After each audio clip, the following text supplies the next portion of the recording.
Are you a big conspiracy guy? I don't even call them conspiracies anymore. I just call them spoilers. What's the conspiracy? I love asking everybody this. Oh, man. What is the conspiracy that you think is the most underrated conspiracy? That doesn't get its due in the conspiracy world? I've talked about Joseph McCarthy and the infiltration of the State Department by communists.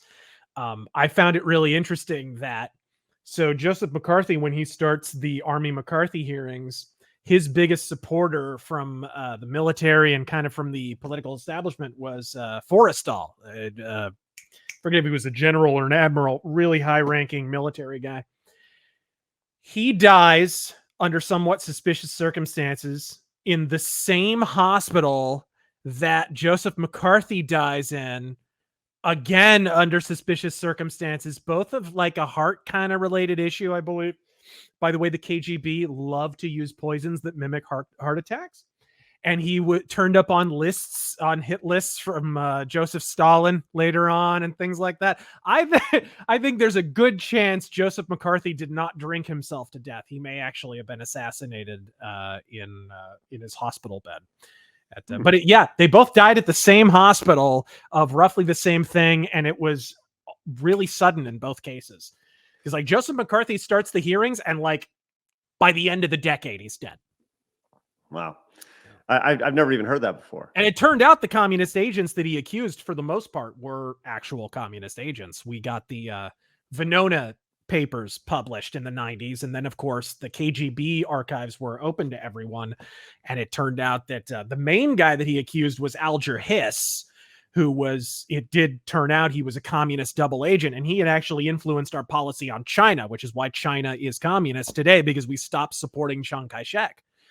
So they not only were communists in our government, they were actually influencing our foreign policy toward China.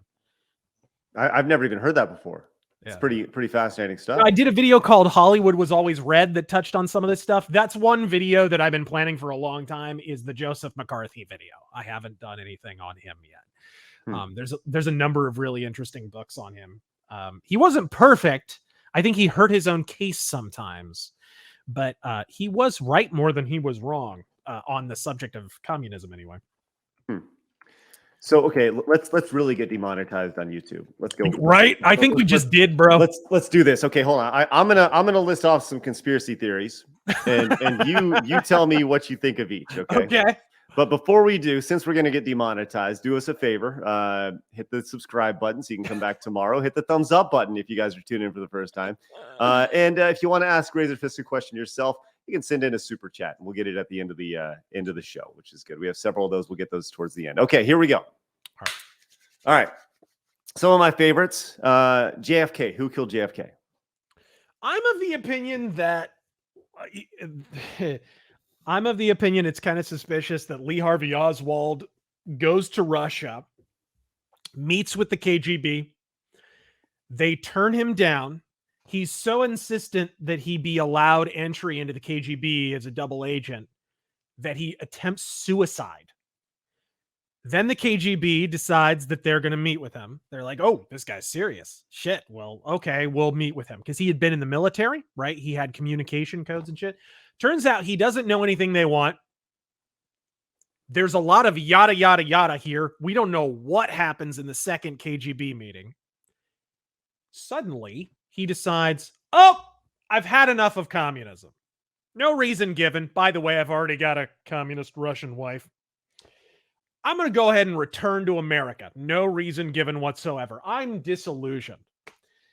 And of course, immediately he goes to the streets of, I think it was Miami. He goes to Miami and starts handing out pro-Fidel Castro propaganda. So clearly that was a very short change of heart. And he tries to infiltrate a local anti-communist group, probably to assassinate them. Then he attempts to assassinate a military official, almost succeeds right before he kills JFK. I think one of two things happened, because his wife testified that Lee Harvey Oswald kept being on the phone, right? And she didn't know who he was talking to right before the JFK assassination. Either he had a handler with the KGB and they put it up to him, and meaning that the Soviets actually killed the sitting US president, Or they were kind of like, all right, whatever, dude. If you can kill somebody high up, you can be one of us, like half bullshitting. And then no one was more surprised in the world when he actually did. I am of the opinion that Lee Harvey Oswald killed JFK, either with cooperation from the KGB, for certain after meeting with the KGB. And yeah, that's my opinion. I don't think it was a CIA, grassy knoll, whatever the fuck. I never bought any of that personally. By the way, most of the redactions in the Warren Report papers and whatever happened as a result of LBJ releasing a memo like the day after the assassination, or a couple days after, saying, okay, any mention of Lee Harvey Oswald's associations with Russia or the Soviets or communism have to be removed. All of them have to be removed.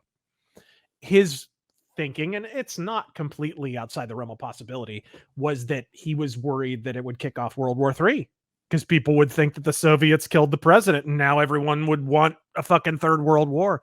So he ordered that removed. So a lot of that black shit that's excised is actually references to communism, because he had a lot of connections to communism. Have you ever been to the 6th floor, the museum in Dallas? No, I haven't. I've been through Dallas a couple of times, but never there.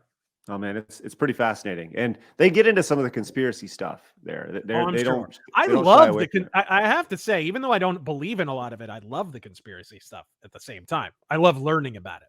Yeah, I'll say for me, having seen the shot and knowing, I would say it'd be if he shot him twice in the head, he's one of the most remarkable marksmen in history.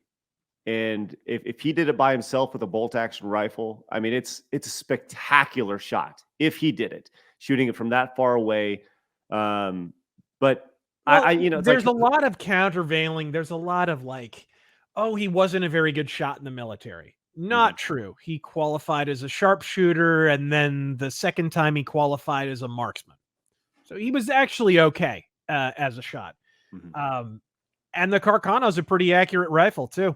It's not, and from, I mean, I don't know the range or whatever, but it's definitely not impossible. The other thing that people point out, like the JFK movie has some pretty serious disinformation in it. The movie actually kind of owns itself if you watch it, where they're like, you think that he could have made that many shots in that number of seconds? Okay, I'm going to time you. And then they time it. And they're like, see, 5 point whatever seconds. It couldn't have been done. But of course, if you watch the movie, it's actually the exact amount of time. It's actually correct. They actually disprove their own argument.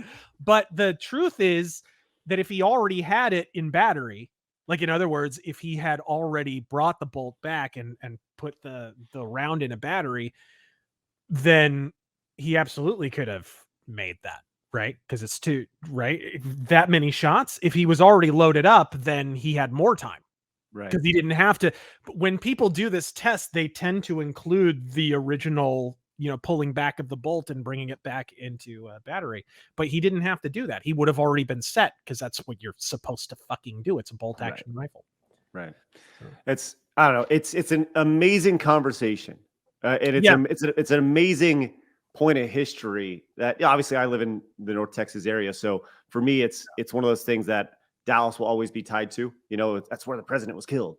And also a great Saxon song. I don't know if you like heavy metal, but the Dallas 1 PM killer heavy metal. All right. Nice. All right, let's go on to another conspiracy theory. Yes. All right. Did Epstein kill himself? No. What the fuck?